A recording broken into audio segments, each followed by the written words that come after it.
Halo sahabat The Winners, jumpa lagi dalam channel Winmax Gallery. Inflasi, inflasi, inflasi. Kata-kata ini sering sekali saya dengar, baik dari teman-teman ataupun klien-klien pembeli properti. Banyak di antara mereka yang sekarang khawatir, baik menaruh penyimpan uangnya dalam bentuk rupiah, ataupun membelanjakan dalam mata uang asing, ataupun membelikan dalam bentuk emas. Mereka bingung.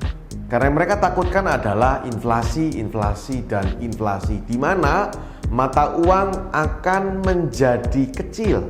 Sehingga kalau kita memegang uang 1 juta, hari ini bernilai 1 juta, begitu terjadi inflasi yang besar, maka uang 1 juta ini akan menurun nilainya menjadi ratusan ribu rupiah. Di sepanjang sejarah berlangsungnya negara ini sudah terbukti bahwa ada beberapa instrumen yang mampu menyelamatkan mata uang kita atau aset kita dari inflasi. Yang pertama adalah tentunya emas, di mana emas ini nilainya mampu bertahan dari inflasi sehingga nilainya tetap. Jadi kalau terjadi inflasi, nilai emas akan naik dan nilainya akan menjadi tetap. Ada juga instrumen yang kedua yang mampu mengalahkan inflasi, yaitu properti, yaitu tanah. Dari sepanjang 50 tahun kalau kita tarik, kenaikan harga tanah melampaui harga inflasi 2 hingga 5 kali, tergantung lokasinya. Tapi tentu emas lebih mudah untuk dicairkan dibandingkan tanah. Tanah lebih tidak liquid, tetapi tanah adalah instrumen yang mengamankan uang kita dari inflasi.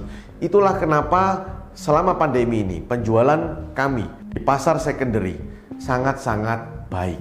Karena banyak perusahaan-perusahaan, banyak individu-individu yang ingin menaruh uangnya di tanah. Dia melakukan splitting, karena di mana lagi instrumen yang memberikan keamanan, nilainya stabil, tidak terjadi fluktuatif yang naik turun yang seperti roller coaster.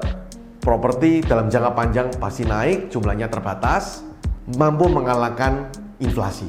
Yang kedua adalah bangunan. Nilai bangunan pun saat ini juga mengalami peningkatan harga, terutama nilai-nilai besi. Seperti kita tahu bahwa banyak perusahaan-perusahaan pembangun, kontraktor yang pusing juga karena sudah tanda tangan kontrak, tapi tiba-tiba besi harganya melambung tinggi disebabkan barang yang terbatas.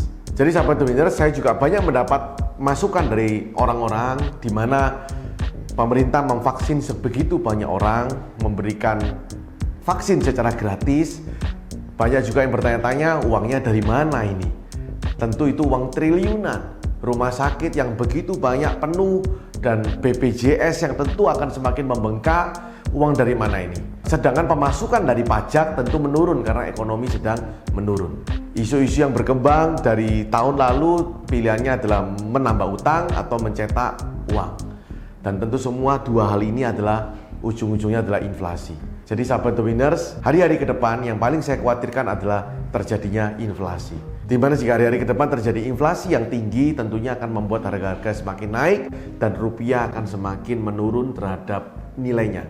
Kurs terhadap US dollar akan mengalami pelemahan yang kuat seperti tahun 1998, di mana inflasi begitu tinggi sehingga rupiah tembus sampai 7 kali lipat. Jadi sahabat The Winners, bagi Anda yang sekarang memegang uang, mulailah memikirkan kembali. Memang properti ada yang mengatakan selama masa pandemi 4 tahun 5 tahun ke belakang harganya tidak mengalami kenaikan, tetapi ingat, properti tidak akan mengalami nilai penurunan yang dalam. Pada waktu terjadi inflasi, properti yang menyelamatkan aset Anda. Jadi pertimbangkan baik-baik.